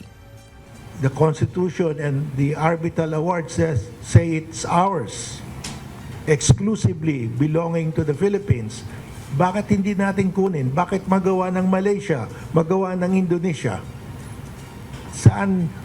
Ano ang dahilan? Bakit hindi natin makukuha yung gas? It's political will. Wala tayong political will. Dapat makuha natin yan. Nakuha ng Malaysia, ng Indonesia, bakit hindi natin makuha? Ryan Lacanlale, humahataw sa Balita Ngayon. Opisyal nang na-activate ang Coast Guard District sa Kalayaan Island Group na layong palakasin ang presensya ng puwersa ng Pilipinas sa West Philippine Sea. Samantala, muling nakaranas ng panghaharas ang aircraft ng PCG matapos itong paliparan ng flares ng China habang nagsasagawa ng Maritime Domain Awareness Flight sa Kalayaan Island Group. Si Ryan Lacanlale, humahataw. Sa layuning mapalakas ang presensya at puwersa ng Pilipinas sa may West Philippine Sea, inactivate na ang bagong Coast Guard District sa Kalayaan Island Group. Sa mga larawang ibinahagi kahapon ng Philippine Coast Guard, pinangunahan ni Coast Guard Commandant Admiral Ronnie Hilgaban kasama si Transportation Secretary Giovanni Lopez at Senator Erwin Tulfo ang pagbisita sa Pag-asa Island para sa activation ng bagong Coast Guard District sa Kalayaan Island Group. Bahagi ng activation na i-upgrade ang unit bilang isang full Coast Guard District na may sariling command center, mga barko, sasakyang panghimpapawid at mas malakas na operations area. Kasama rin dito ang pagpapalakas ng infrastructure at paghahatid ng serbisyo sa mga residente sa Kalayaan Island tulad ng edukasyon at health support. Ayon kay retired Supreme Court Senior Associate Justice Antonio Carpio, magandang hakbang ito para palakasin ang presensya ng pamahalaan sa lugar. Well, that means they have more presence there, no, and they will put more assets there, and that means more patrols there. So that will be good. Anya karapatan ng Pilipinas na palakasin ang puwersa sa Kalayaan Island Group. Samantala, habang pinapalakas ng Pilipinas ang presensya nito sa West Philippine Sea, iniulat ng Philippine Coast Guard na nagpalipad ng players ang China laban sa isang PCG aircraft na nagsasagawa ng routine Maritime Domain Awareness Flight sa Kalayaan Island Group. Nangyari ito sa Panganiban Reef at Samora Reef habang nagsasagawa ng monitoring sa mga aktibidad sa karagatan sa lugar kahapon April 9. Ayon sa Coast Guard, sinadya at mapanganib ang aksyon na ito ng China dahil nalagay sa panganib ang buhay ng mga sakay ng aircraft ng PCG.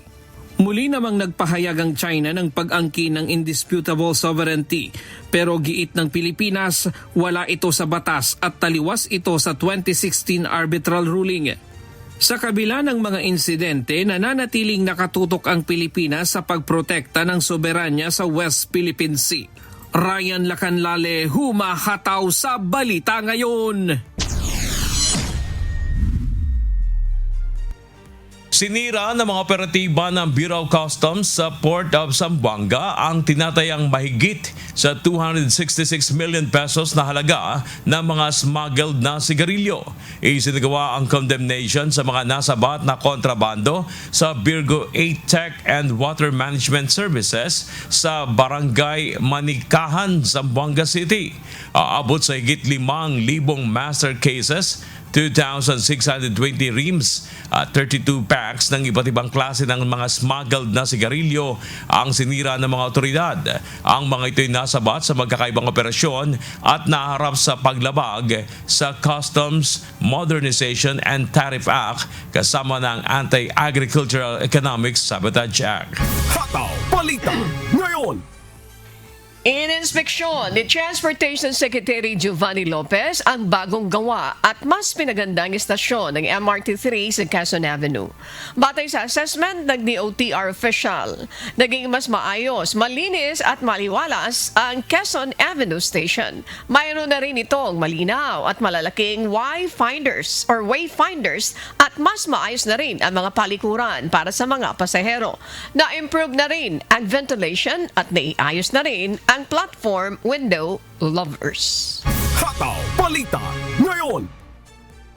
Sa pagpapatuloy ng Hataw Balita Ngayon, nadiskubre kamakailan ng otoridad sa isang residential compound sa Quezon City ang pagde-deliver ng higanteng oil tanker na tinatayang may lamang aabot sa 10,000 litro ng diesel. Sinasabing gagamitin umano ang nasabing diesel para personal consumption, pero nadiskubre na wala itong kaukulang permit. At para talakayin ang tungkol sa issue na yan, makakausap natin ngayong umaga si Bureau of Fire Protection Spokesperson Fire Superintendent Anthony Arroyo. Good morning po, Sir Anthony. Maraming salamat po for joining us this morning. Ligtas na umaga rin, Mama Ani, at sa lahat ng sumusubaybay at tagapakinig at nanonood po sa inyong programa. Unang tanong ko po, Sir Arroyo, may update na po ba tayo o ang BFP tungkol dito sa sinasabing residential compound sa Quezon City kung saan nadiscover yung delivery ng libo-libong litro ng diesel? At may update na rin po ba sa investigation ninyo tungkol dito po? Yes po, last April 4, no, Saturday yon, pinarating sa aming tanggapan dahil nga na-observe ng Barangay Sacred Heart, specifically sa pangunguna ng Barangay Chairwoman na mayroon ngang struktura doon na tangke. Una, nung pinuntahan ng ating mga taga Quezon City Fire District sa pangunguna ni Fire Senior Superintendent Samiliano, walang laman yung tangke. Subalit nung same day, mga bandang gabi ay nai-report muli sa aming tanggapan at nagsali ng araw ng specifically ay diesel, no.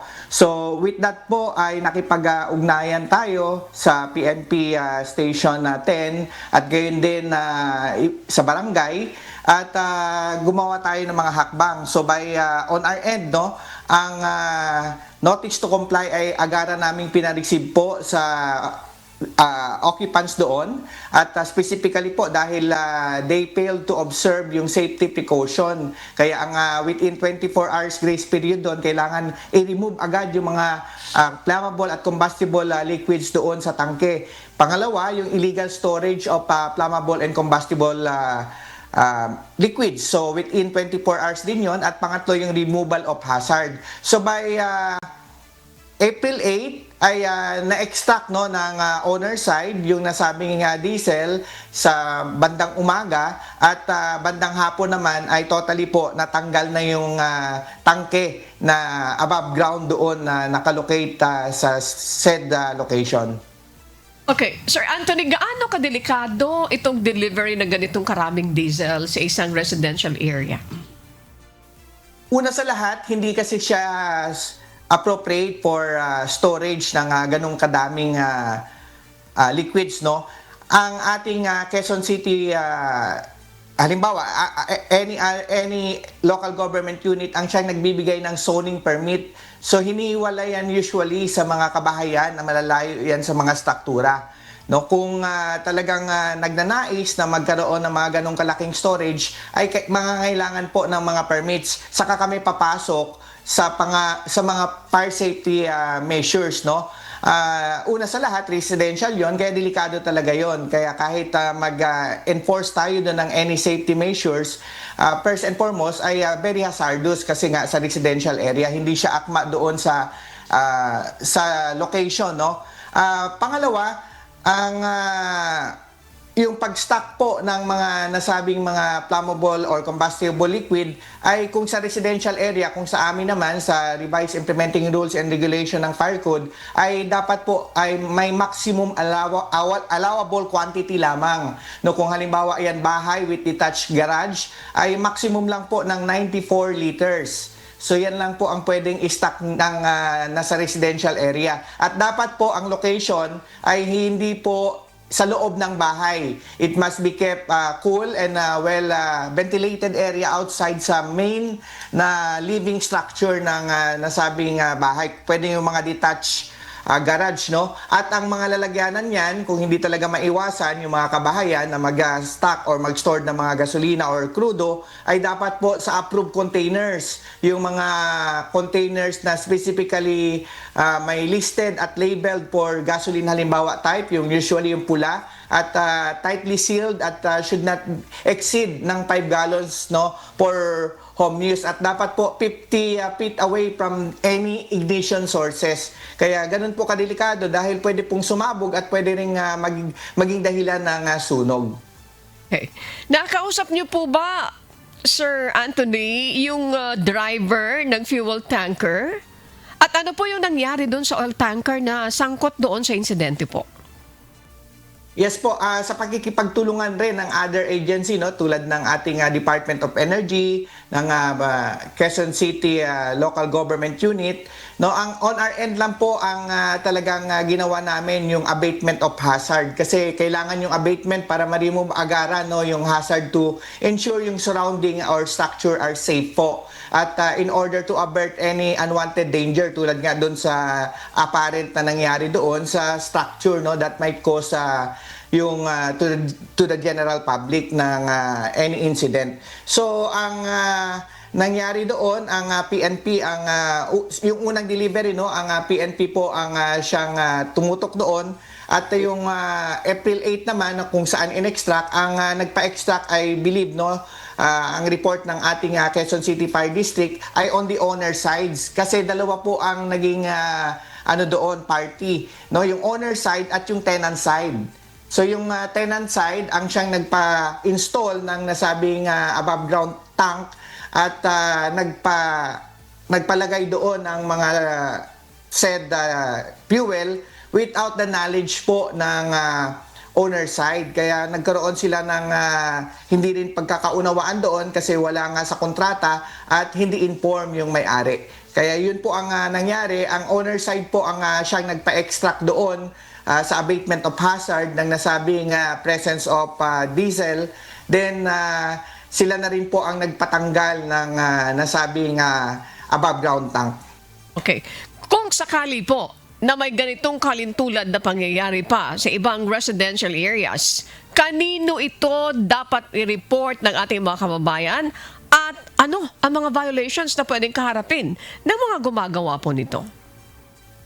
Yes po, on our end po, ang aming authority diyan dahil may presence of hazard ay i-report agad sa aming tanggapan. Mayroon naman kaming authority to do the abatement. Although may proseso, dapat ipaalam muna sa nagbabiolate ng certain violations sa fire code through notice to comply, tapos kasunod niyan ay yung NTCB. Sa amin end po, pag NTCB, halimbawa within 24 hours, may kaukulang penalty na yon na hindi hihigit sa 50,000 at meron na pong ilalagay na fire hazard na tarpaulin sa area. At kung hindi pa rin nila i-correct, yun na yung abatement. Kami na po ang gagawa ng paraan paano matanggal yung presence of danger or presence of hazard sa area. At may panibagong penalty pa yon ng 50,000 again, hindi higit sa 50,000 hanggang sa closure na po. So yun po ang on the part of the BFP po na ini-implement. Hanggang closure ay may another penalty yon, pero yun ay talagang sa pakikipag-ugnayan na rin ng halimbawa BPLD ng certain LGU or Business Processing Licensing Department ay ipapasara natin yung area. Pero pagdating na naman dyan sa mga confiscation ng mga nasabing fuel, so yun po ay nasa authority ng Department of Energy, sa pakikipag-ugnayan din sa aming tanggapan sa Bureau of Fire Protection. Gayun din yung sa other enforcement of the said violation ay ginagawa rin po ng mga ating kasamahan sa Philippine National Police at marami na pong na-enforce yung mga ganong violation. Yun po, patuloy ang ating pagbabantay. So, immediately i-report sa amin para on our end po sa Bureau of Fire Protection ay magawa namin yung aming dapat gawin. Okay. Muli, at this point, ano po ang inyong panawagan sa ating mga kababayan? Yun po, kung hindi talaga maiwasan dahil sa sitwasyon ngayon na mag-store ng mga nasabing mga fuel, ay make sure ito po ay ilagay sa tamang lalagyanan tulad ng mga nabanggit natin kanina, listed at labeled container. At dapat po hindi sa loob ng bahay kundi sa garahe or detached na mga garage. At ilayo ito sa any sources of ignition para hindi maging delikado. At patuloy po, maging mapagmatsyag tayo sa paligid kung may mga violation na mga ganito. Huwag mag-atubili na i-report agad sa aming tanggapan through sa 911 para panatiliin natin na ligtas po ang ating paligid. Maraming salamat po, Bureau of Fire Protection Spokesperson, Fire Superintendent Anthony Arroyo. Yes po. Good morning again po. Regional News. Hindi nakaligtas sa mga otoridad sa Malolos, Bulacan ang 2 minor de edad at 7 kalalakihan na nahuling lumalabag sa curfew hours at iba pang ordinansa. Ang mga nahuli ay inabutang nagbibidyoke. May mga nagpupuyat sa computer shop at mayroon ring nagsuswimming sa gitna ng kalsada gamit ang kanilang improvised na pool. Si Nestor Torres sumahataw. Nabulabog ang buong paligid ng Barangay Bangkal, Malolos, Bulacan nang mag-inspeksyon sa lugar ang mga pulis pasado 10:00 kagabi o pagpatak ng curfew hours. Sa isinagawang oplan galugad ng pulisya kasamang mga tanod ng barangay. Nirondahan at sinuyod ng mga ito ang mga daanan at iskinita sa Barangay Bangkal sa Malolos. Ito nga yung oras ng curfew, simula ng curfew, alas 10 ng gabi. Ating tinitignan yung ating mga barangays kung upang ipatupad itong mga ordinansa na ito. Kasama natin ng mga kapulisan natin. Ilang mga residente, kabilang ng mga minor de edad, ang inabutan ng mga otoridad na naglalaro pa ng games sa isang computer shop. At may ilan ang galing sa pagbabasketball. Habang may iba rin ang naaktuang nagbibidyoke at may mga lasing na nakatambay sa labas ng bahay. May inabutan din na nagswiswimming pa sa gitna ng kalsada gamit ang improvised pool kahit pa 10 oras na ng gabi. So from here, pumunta tayo ng barangay, tapos liligpitin na ito nung matitira dito, may bahay ha. Meron tayong ordinansa na bawal mag-inom sa kalsada, public place, public view, lalo sa kalsada, bawal ha. Ang lahat ng mga nahuling lumabag sa ordinansa ay dinala sa barangay hall kabilang ng 2 minor de edad at 7 kalalakihan. Labis naman ang pagsisisi ng mga ito at nakiusap na pauwi na sila sa kanilang mga bahay. Aral po para sa amin na mali ang mag-inom sa labas. Leksyon na po sa amin yun. Hindi na po namin maulitin yun. Lalo na may mga nag-iikot po ngayon. Para sa ibang mga magulang, tama lang na mahuli ang kanilang mga anak na lumabag sa curfew upang magtanda na ang mga ito. Hindi naman po akong nagkulang ng sa kanila ng pagsaway sa kanila. Kasi una sa lahat, alam ko naman po na minor de edad po sila. Kaso masyado lang po matitigas talaga ang mga ulo. Ngayon po, sana po madala na po. Samantala, matapos masundo ng kanilang mga magulang, ay pinauwi na rin ang mga minor de edad. Muli po nagpapalala kami sa aming mga kababayan na tayo po ito malima doon sa ating mga city ordinances, lalo po yung pag-iinuman sa kalsada, yung sa mga minors natin. At kami pong PNP, hindi mo namin kakayanin ito. Lalo po sa mga magulang, kami po nakikiusap na wag po natin payagan lumabas ang ating mga anak, lalong-lalo na po yung mga minor de edad. Sinasaway naman natin dito yung mga ganun din. So there's nothing new about it, there's nothing to worry. At makakatulong naman siguro yan para lalo na yung curfew naman ay para doon sa mga minor de edad lang naman. Dapat naman talaga nasa loob sila ng bahay na makaiwas tayo sa mga hindi magagandang mga pwede mangyari sa labas ng bahay pagka ganung oras na. Nestor Torres, humahataw sa balita ngayon.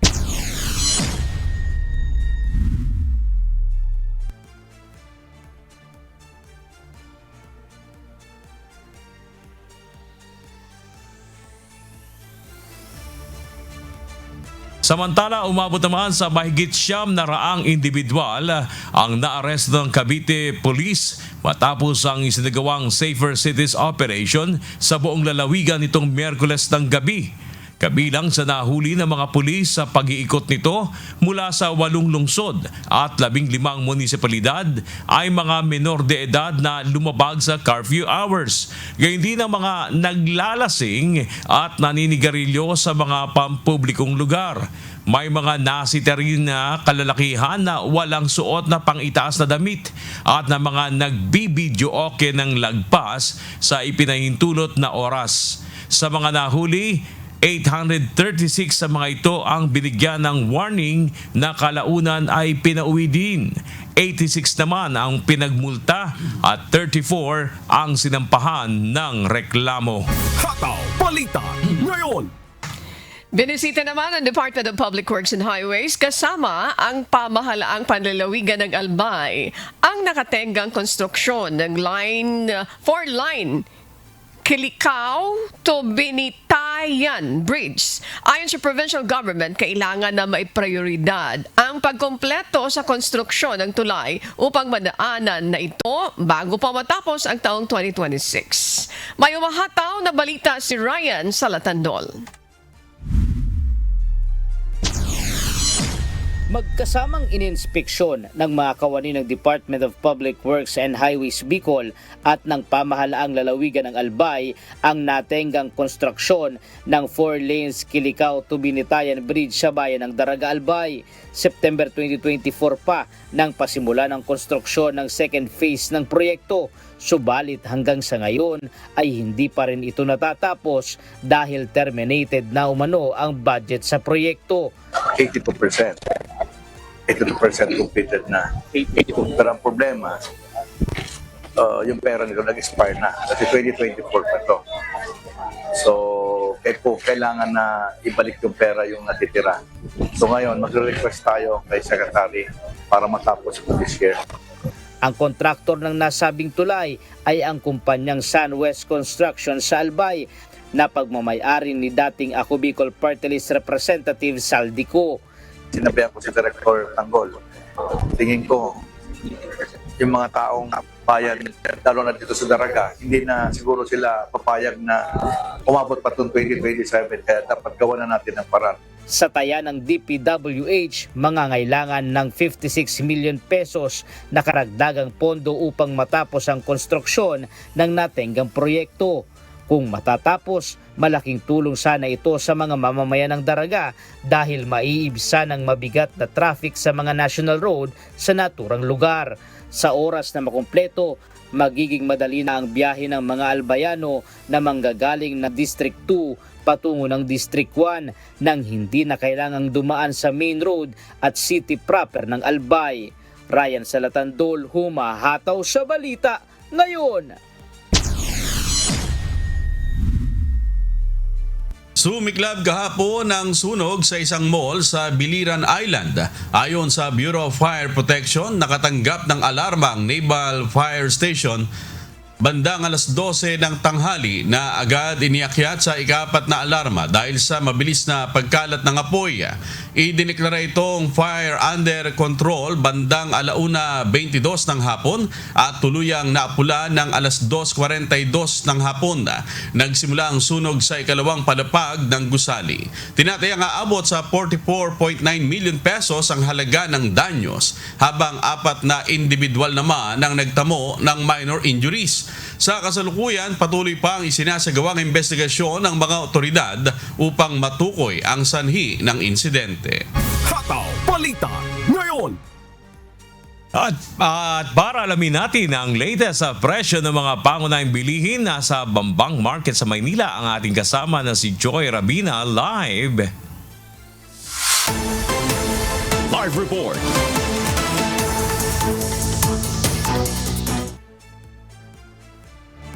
Joy, magkano ba ang presyo ng bentahan ng isda dyan sa Bambang Market? Dito kasi sa kahapon, namili ako dyan sa may bagong baryo. 100 piso lang ang presyo ng kada kilo ng galunggong. Dyan ba sa Bambang Market, magkano ang bentahan ng mga isda? Joy? Magandang umaga, Bernard, at happy Friday sa ating mga kasambahay. Ayan, mabilis ang price check muna tayo mula dito sa Bambang, Manila. Unahin muna natin sa mga lamang dagat. Ang presyo ng kada kilo ng bangus ay pumapalo mula 280 pesos hanggang 360 pesos per kilo. Habang ang kada kilo ng tilapia ay mabibili sa 160 pesos per kilo. Ang presyohan ng galunggong ay naglalaro sa 240 pesos hanggang 360 pesos bawat kilo. Samantala, pumapalo sa 400 pesos kada kilo ng pampano. At ang bawat kilo naman ng dalagang bukid ay sumisipa mula sa 300 pesos hanggang 450 pesos. Sa mga gusto magsahog ng pork, parehong nasa 400 pesos ang presyohan ng pork hasim, pork pige at pork chop. Ang bawat kilo ng liempo naman ay nasa 450 pesos. Habang ang kada kilo ng pata ay 360 pesos ang halaga.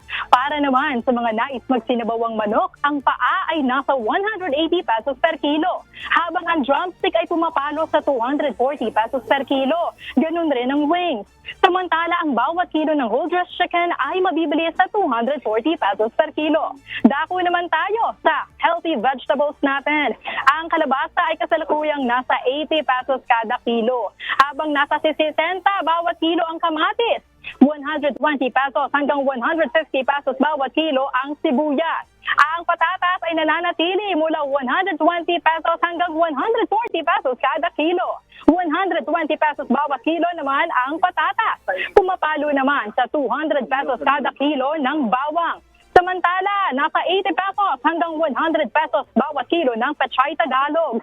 Nasa 180 pesos naman ang carrot. Ang repolyo ay nasa presyo ng 60 pesos hanggang 80 pesos bawat kilo. 60 pesos hanggang 70 pesos naman ang halaga ng sayote. Nasa 80 pesos hanggang 100 pesos bawat kilo ng patola. Saktong 80 pesos kada kilo ang talong. Umaabot ng 130 hanggang 160 pesos ang bawat kilo ng ampalaya. Parehong nasa 120 pesos ang kada kilo ng labanos at bok choy. Nananatili naman sa 140 pesos ang bawat kilo ng mustasa at ang kangkong ay nasa 10 piso kada tali. Mga kasambahay, ayan, I would like to acknowledge ang ating effort sa mga kasama natin dito mula dito sa Bambang Market. At saludo po kami sa inyong dedikasyon. Balik po sa inyo sa studio. Ayan, maraming salamat Joy Rabina at sa mga kasama mo dyan sa Bambang Market sa Maynila. Weather News. And this time, time. Alamin na natin na magiging lagay ng panahon sa iba't ibang bahagi ng bansa ngayong araw ng Biyernes, Abril 10. Panoorin natin ang update mula naman sa Pag-asa Weather Forecasting Center. Magandang umaga po sa ating lahat. Ito po ang ating latest weather update ngayong araw ng Biyernes, April 10, 2026. Ngayong araw may binabantayan nga po tayo na bagyo na nasa labas pa ng ating Philippine Area of Responsibility at hindi pa naman nakakaapekto sa ating bansa. Mas lumakas pa po ito kagabi ng alas 8 at naging tropical storm category pa nga at may international name na Sinlaku.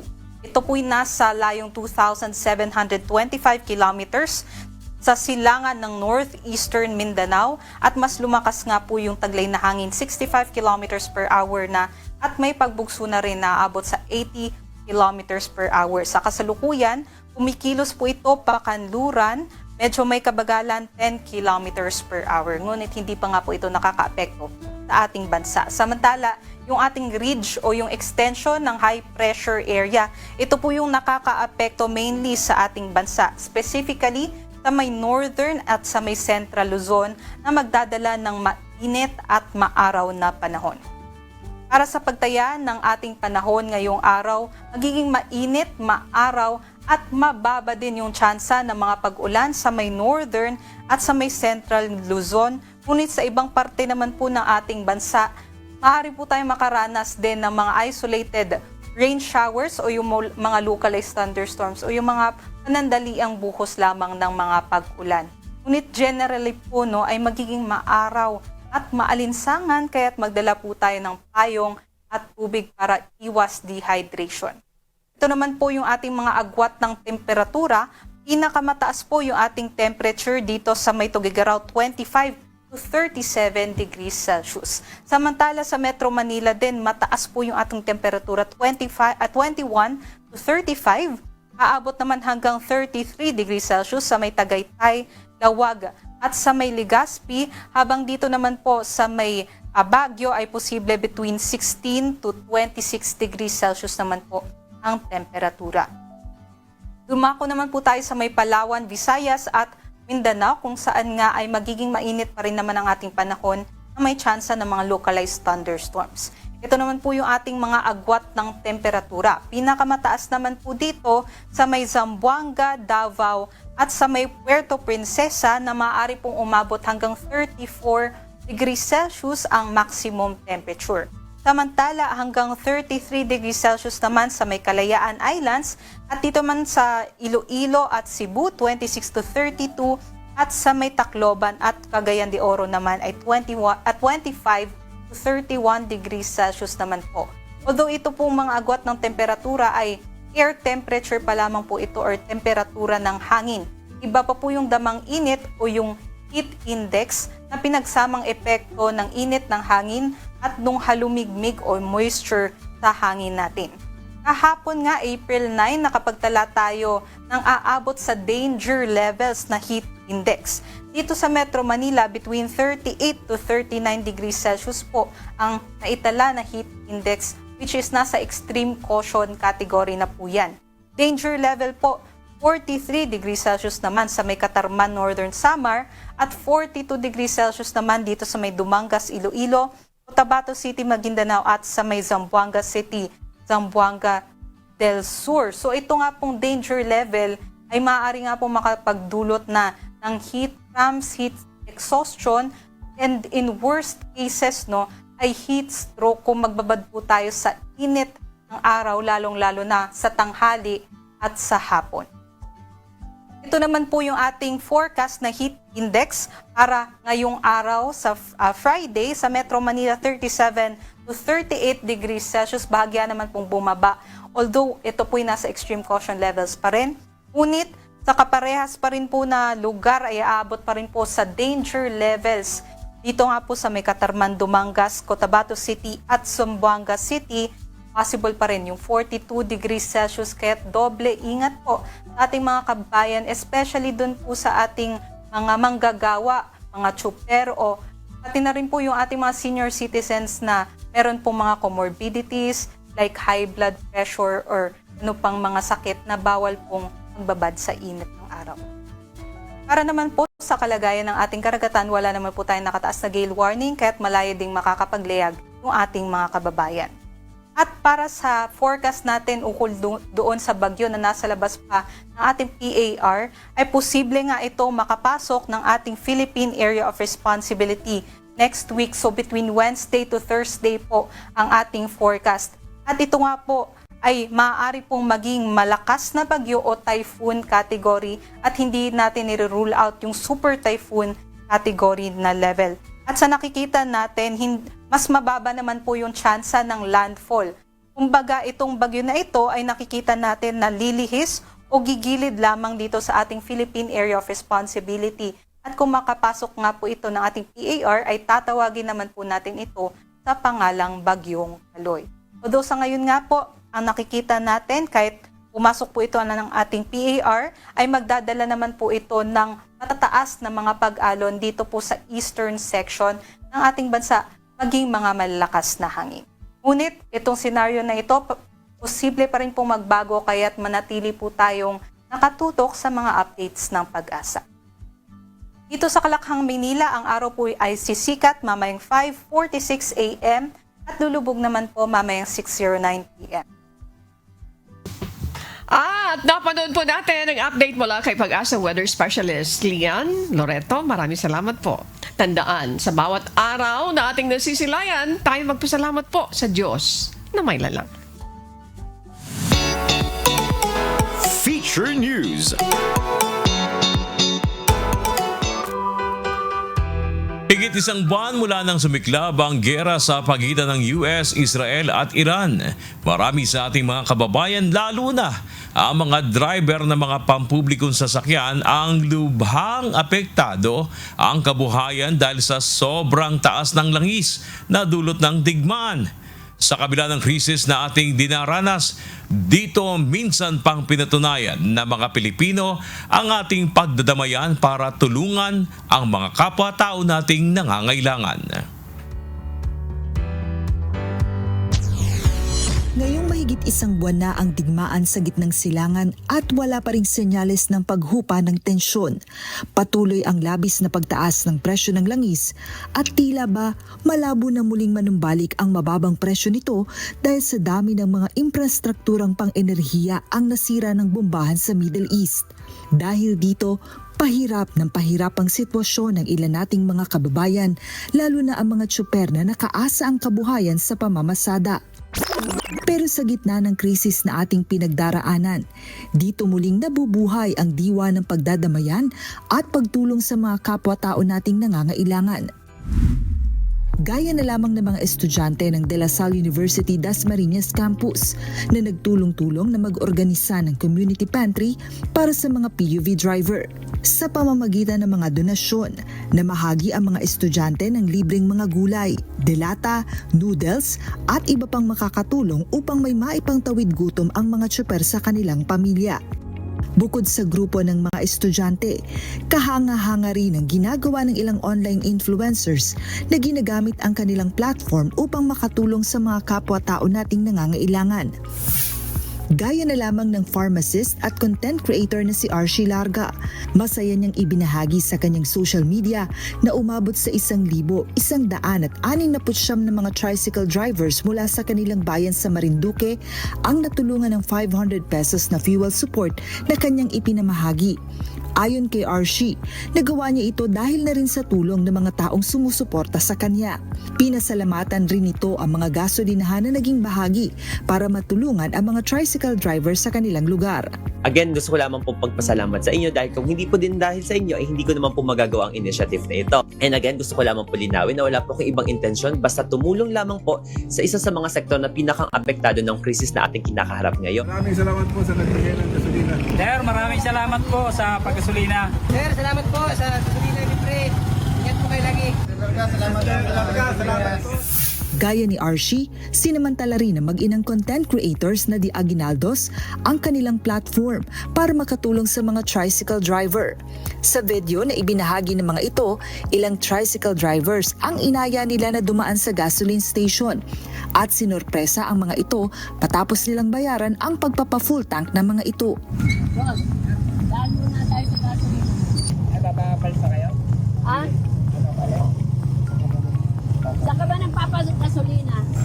Yan mo, yan mo. Ang pakultang pa. Salamat po. Sir, paki-load mo nga ako. Premium. Oo, puno mo. Okay, thank you. Tunay na nakakaantig at nakakataba ng puso na makitang sa gitna ng hirap na ating pinagdaraanan. Minsan pang pinatutunayan ng ating mga kapwa-tao na namumutawi pa rin sa atin ang diwa ng pagdadamayan sa oras ng kagipitan.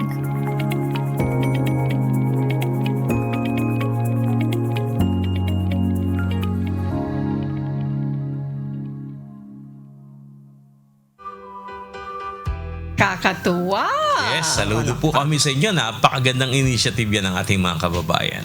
Talaga naman, nakakatuwa sila. Imagine yung isang pharmacist by profession na isang content creator, 500 yung naibibigay niya dun sa mga mga Tricycle driver. drivers. Tuwan-tuwa sila, no? Pati yung mga estudyante tumutulong. Biruin mo, mga estudyante pa lang yun. Sabihin, meron silang mabuting budhi na sa panahon na ganitong krisis, ang initiative nila, paano tutulong sa kapwa-tao. Very good. Mayroon pa, may gulay. Kaya nakakatuwa talaga. Salamat po sa Diyos. Sana ganito magpatuloy. At sa aming ibabahaging mga salita ng Diyos na ating sandigan mula sa aklat ng Isayas, Kapitulo 40, talatang 31 na nagsasabi, "Ngunit silang nangaghihintay sa Panginoon ay mangagbabagong lakas. Sila'y paiilang lang na may mga pakpak na parang mga agila. Sila'y magsisitakbo at hindi mga papagod. Sila'y magsisilakad at hindi manganghihina."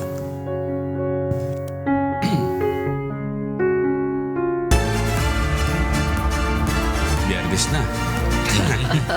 So sa Lunes, Loben.